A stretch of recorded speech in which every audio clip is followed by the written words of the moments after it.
and welcome to another brand new episode here on Britain's Farm. So today on Britain's Farm we have a very historic moment. Yes, we have the absolute dream of any carpet farmer. And I'll show you what I mean. We've got the gorgeous Massey Ferguson 3690, which was the model that I had. This is the class trailer that it's fairly close to what I had from Britain's. Not quite, but it's fairly close. Then we have got the gorgeous New Holland Combine. A New Holland Combine, which, ladies and gentlemen, I can exclusively reveal today that I've just bought myself another one. Not another one in game, as in another one in real life. Yes, and over here, because I made a double purchase in real life, so I had to then emulate that in the game. Now, I had this model when I was a kid, but I've just not been able to find it for Farming Simulator, and then at the weekend, it was kind of like I went onto my favourite mod site, and my eyes just lit up. Although the header is not, is not accurate to what was on the real life, on the real model. The Combine is fairly near on as damn it. Yes, it's the gorgeous Massey Ferguson 760 Combine. That's combining this field of linseed, and obviously we've got the New Holland over there combining that field of linseed. Now, I couldn't put the two in the same field because this one's got a bigger header, and as good as I am with Courseplay, I can't get a bigger header and a smaller header to work together to do what sort of I want to do. There is a way that you could do it, but it would have looked very silly. So the way you could do it is you set the Courseplay up with the New Holland Combine so that it registers the width of that header, and then you just put this Combine on that course. But it would look very silly because pretty much nearly all of that header wouldn't be doing anything, and there would only be a sort of a 4.6 meter section of that header that would be doing anything. Yeah, so it just wouldn't work. But it's not going too bad in here. I do find this Massey Ferguson is not that great with Courseplay. I should have put this Massey Ferguson in that field because this New Holland would have got on far better in this field. There seems to be too many obstacles for this Massey Ferguson to kind of deal with, and I'm kind of wondering if it's because the sort of AI markering in Giant's Header has not been set up correctly on either the Combine or maybe the header, because the header was one that I had to go off and find, and as I say, it was the closest I could get to what was in real life, but obviously the New Holland is pretty much spot on. But yes, so I made the purchase. So I was going through eBay the other day because my computer chair is so uncomfortable. You would not believe it's I say it's a brand new chair. It's probably about 3 months old now. So it's as near as brand new. And honestly, it is so uncomfortable. It is unreal. And of course, I sit in here for many hours a day. I need a comfortable chair. Anyway, I was going through eBay looking for a nice new office chair or computer chair, and I found loads. And I basically got sort of I was like, oh, I found this one. No, you're not having that one. So, oh, I found this one. No, you're not having that one. Oh, I found this. No, you're not having that one. And I'm not having them all apparently because they don't go with the decor in the living room. So, yes, we had to kind of sort of change tact, and it was like, okay, fair enough. So what I need to do then is try and make the chair that I've got already more comfortable. So what we've done is we've bought a massively thick, and I do mean thick, gel cushion, and I'm hoping that's going to make all the difference when it arrives. Now, can I get to that New Holland Massey Ferguson before it gets to the end of the field, because it needs to unload?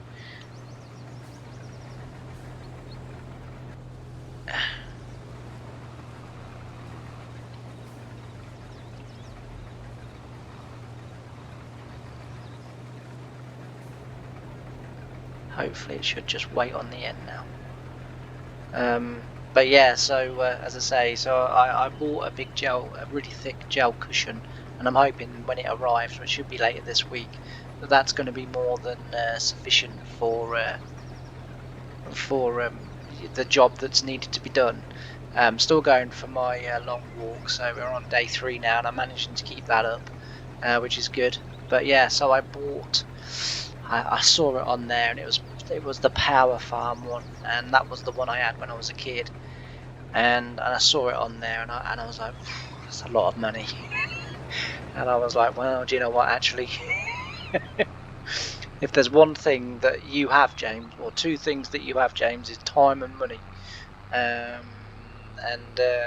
So I decided to purchase it, and I don't say that as in to try and make myself sound like really rich or anything like that, but because if I was really rich, then I would be buying a new PC, and it would be an absolute spanker of a new PC, and it would be all singing, all dancing. But I haven't quite got that much. But yeah, it was a couple of £100 this New Holland, well, the New Holland Massey Ferguson together, and I'm also looking now at the Britain's JCB, the anniversary one that's in the Union Jack. I don't know if you've seen it, and that looks pretty cool.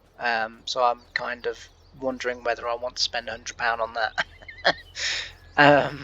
But as of yet, I haven't stretched. I haven't stretched to that. I saw yesterday. I was sort of looking. Well, actually, no. I'll save that comment until a day or two's time, because I'm not sure whether that's actually going to be a thing or not. But how's the New Holland doing? Yeah, so as you can see, we're on cart duties today, and I just thought this would be a really nice way to end the series, to have both Britain's combines working in the fields. Because as I say, when I was a kid, I had both the combines. I had the Massey Ferguson, and I thought that Massey Ferguson was going a little bit quick. It's going 9 miles an hour. Why is it doing that? And yeah, I had both combines, when I was a kid, and it was absolutely fantastic. And I've said before on this series that I just wish, back when I was a small child, that I could have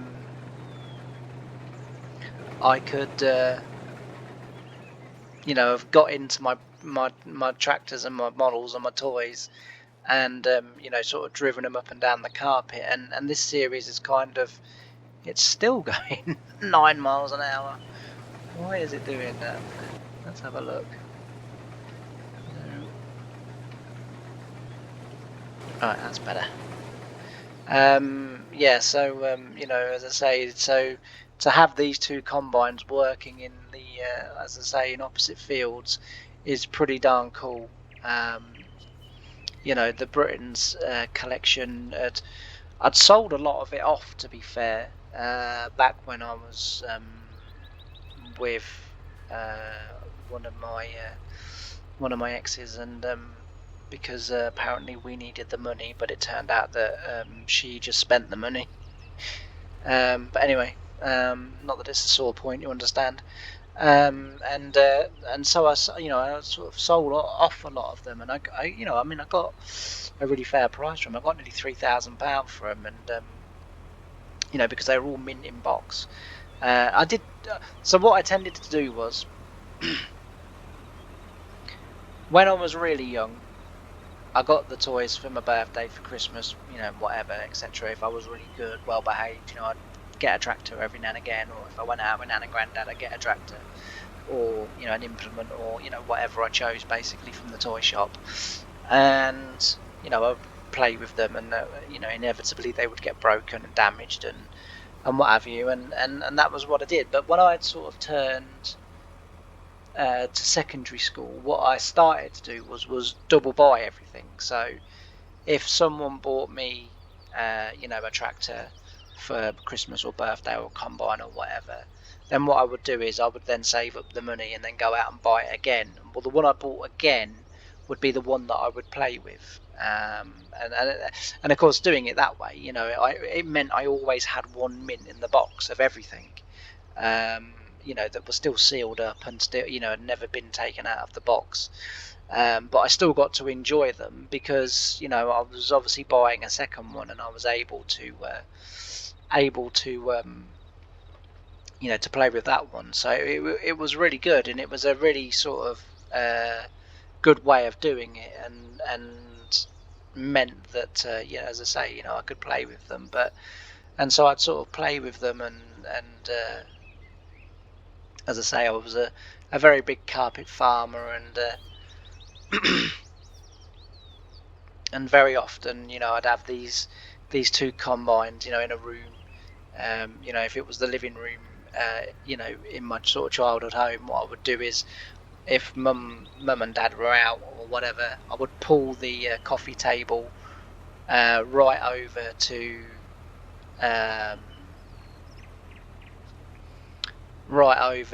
um, one side of the room, and he only had 80% in there. He didn't need to unload. Anyway, I'd pull the coffee table over, and I would, then have the whole floor space to sort of play with my tractors, and and that's what I did. And as I say, to have the New Holland and the Massey Ferguson in the room, and then my sort of tractors, I had Massey Ferguson like this. I had another one of these tractors with dual wheels on. I had I can't remember. I had a Dootsfar, really old Dootsfar that had bright orange wheels. That was on dual wheels all round, as I remember. And honestly, so much. Because I've been sort of going through my stuff. Because as most of you know, I am now. I'm sort of waiting for a house, and I've been accepted, and I'm just now waiting for the magic phone call that says, we've got a property for you. And so I've been sort of going through all my stuff, and because I found the old photos, and I was sort of looking at them, and the old Tatey harvesters that I used to have, and the planters, and it's just honestly one of those real sort of nostalgic moments of just a field scenario set up in one of the rooms, either it be my bedroom, or the living room, or wherever, and I think that's one thing I am looking forward to get in my own place, is that if I want to be a child again, all over again, I can be, because I can get them out and I can sort of play on the floor and on the carpet, and have a great sort of time. um, so I sort of got them out, and then I sort of, as I was going through my stuff, I found sort of a lot of my models that I'd kind of sort of forgotten that I still had, and I was like, oh, wow, I didn't realise I got one of these. And I sort of, there's some things that I thought I'd sold, and I know what I'd obviously done was I'd put the mint one in. Well, as I got older, even the ones I was buying, yeah, they were played and they were dusty and they were sometimes dirty, because I'd play with them out in the garden or whatever, especially the brooder stuff. Um, Although a lot of the brooder stuff I haven't got anymore, which is a real shame, because one of the things I really would have loved to have done was to have passed that on to my son, but because he loves farming and absolutely adores farming and plays farming sim, and sort of, when he was living with me, it's like, Dad, I'm bored, can we go out and see if we can find some tractors? And we'd go out for a ride in the car, and look around for the tractors working in the field and what have you. And then he, if he wasn't sure of something, obviously he'd be like, oh, Dad, what's that, and why is he doing that? And and it was really good. And obviously, as it stands at the moment, I'd sort of try to message and arrange to see him, but I never get any responses. I haven't seen him now for getting on for what will soon be a month, and I sort of miss him terribly, and and the thing is, you know, I'm not going to go on about this because, you know, this is not the time or the place for going on about it. But you know, you then get in touch with organisations and with the right people, and suddenly you think, well, this will be quite quick, and then it's like, oh well, you know, it could be anything up to 6 months to a year before, you know, we hear anything, and it's like, you're joking, you know, like, so in the meanwhile, you know, sort of me and my son have obviously got to not see each other and just be happy with that. You know, I haven't done anything wrong.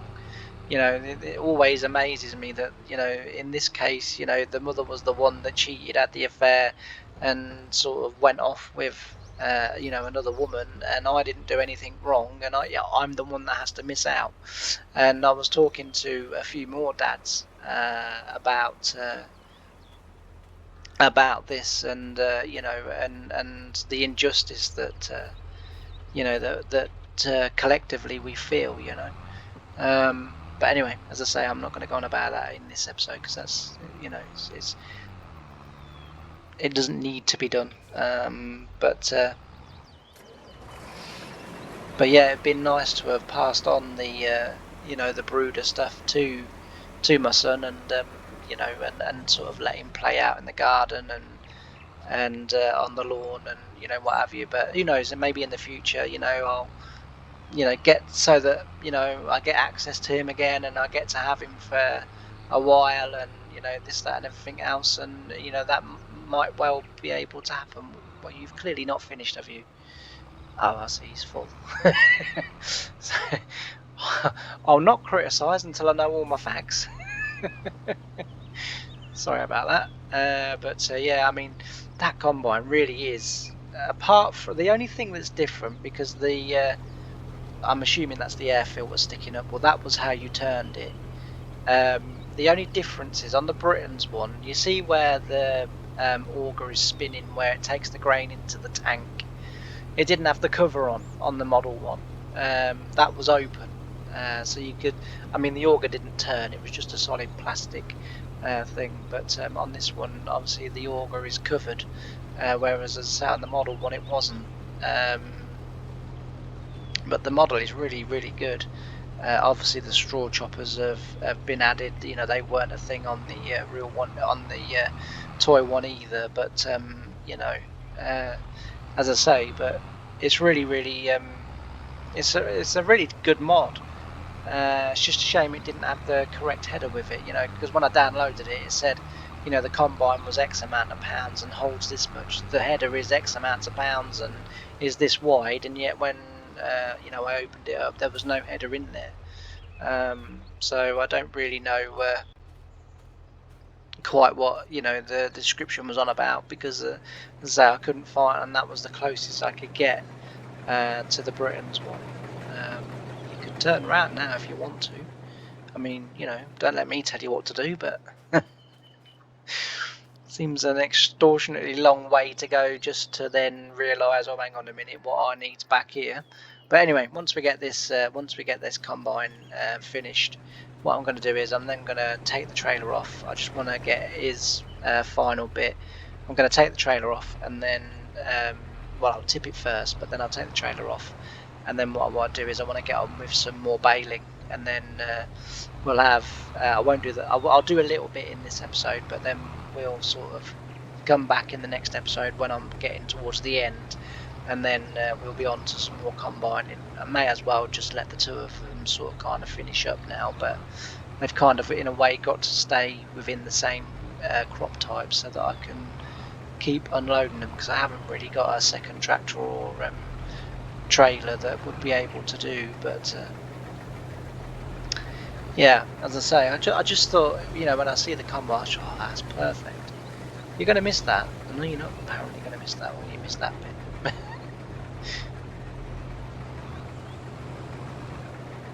Oh no, he's going to turn around.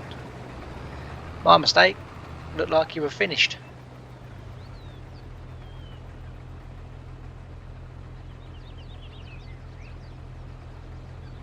Oh well.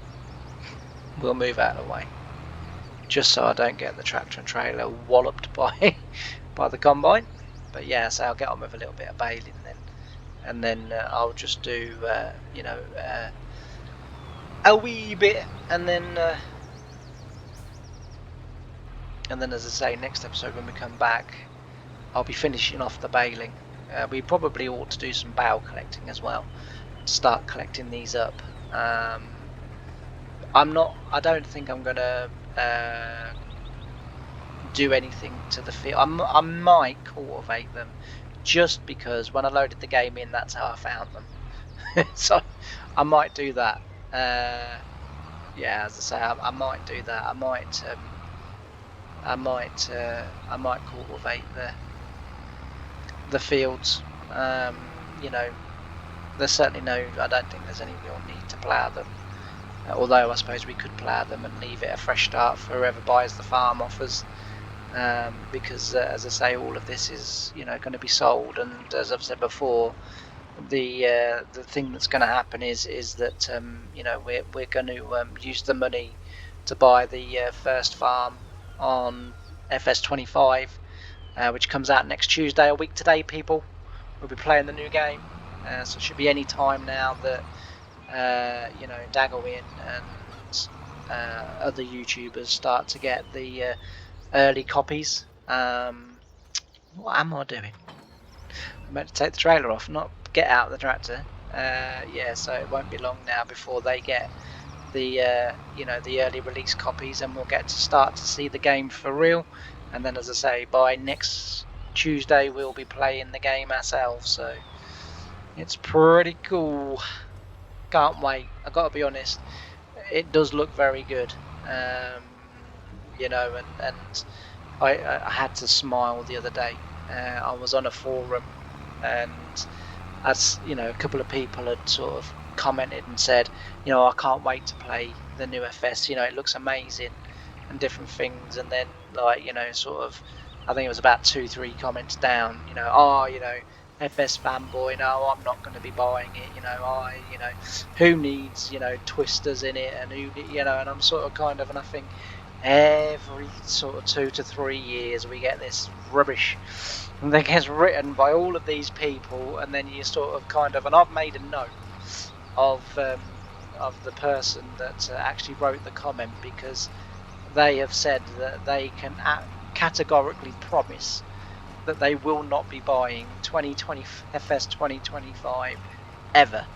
And they put lots of exclamation marks after the comment as well. So when I see a comment from them on FS25, I'm going to say, I didn't think you was buying this. Because it's it's said every year, by sort of just a select few people. Personally myself, I've seen the game. Obviously I've seen all the videos that Giants have released. I've seen all the stuff that Mr. Sealy Pete's done, and all of these other YouTubers that they've done, and I think the game looks really good.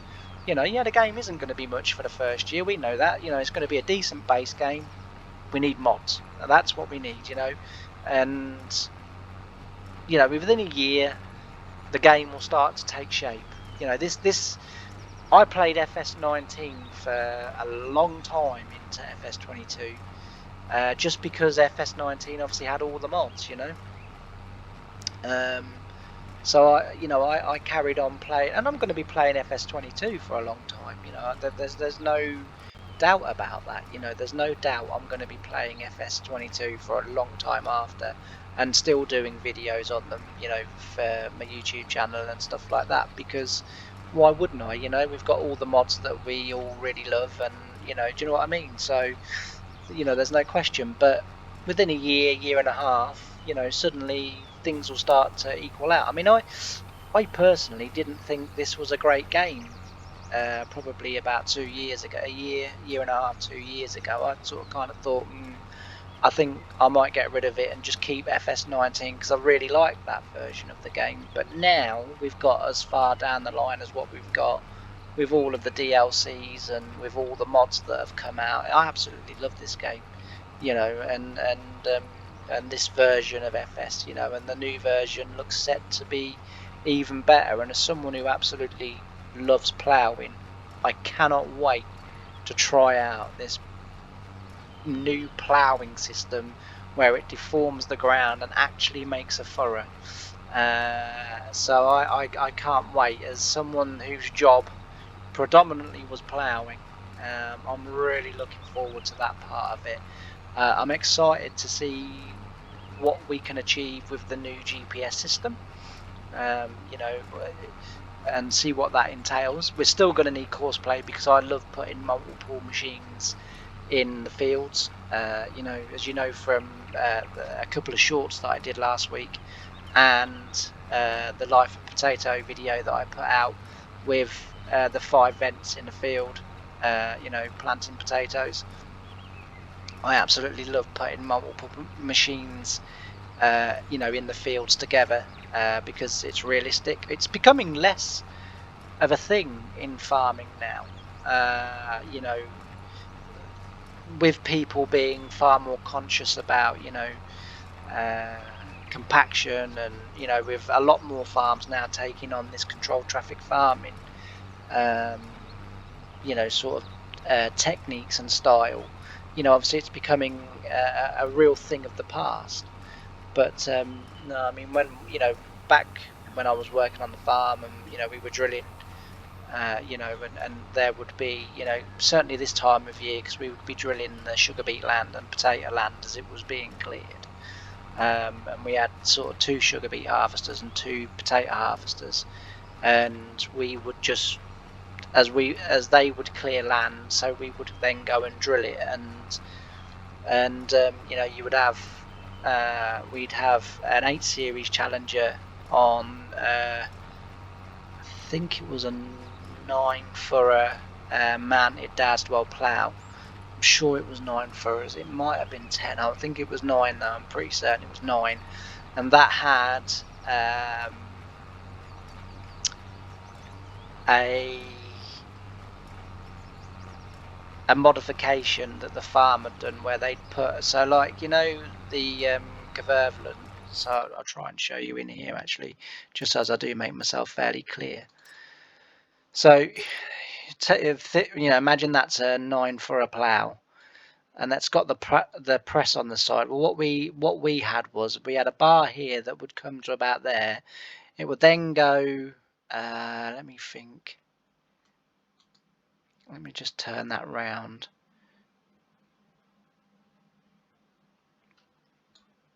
Then we had a bar that would come out there, if I remember it correctly.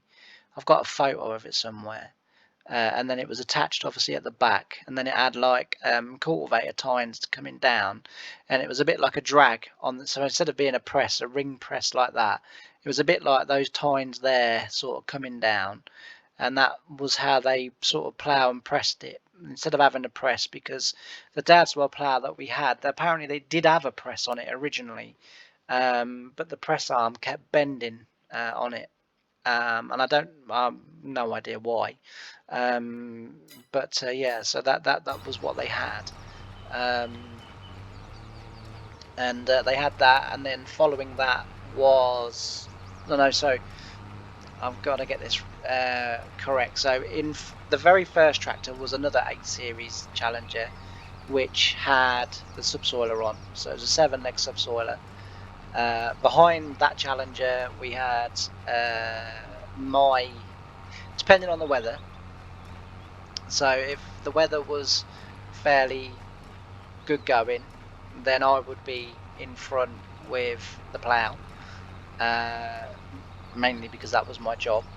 If it was wetter, then we had another lad that would then do the ploughing, and then I would then move on to if it was really wet, the power harrow, but usually the double D rings of Simba press was used, and that was 8 meters, I think that was 8 or 9 meters. I think it was an 8-meter one. And then we had if, as I say, because it would be, you know, if it was raining while we were trying to drill, then we would have a 6-meter mounted Amazon drill with the hopper on the front of the of a 7 series Challenger. So you'd have an 8 series Challenger in front, and then depending on the weather, another 8 Series Challenger or a 7 Series Challenger, and then another Challenger then with the seed drill. And if it was still needing to be broken up a little bit more, sometimes we would have another one of our challenges in the field, and that would be on the power. But as I say, those sort of practices and things are slowly going out, because I've been keeping an eye on them drilling this autumn, and they haven't had that. And today I had to go out, and I saw them potato harvesting a field, and they were in there drilling behind it.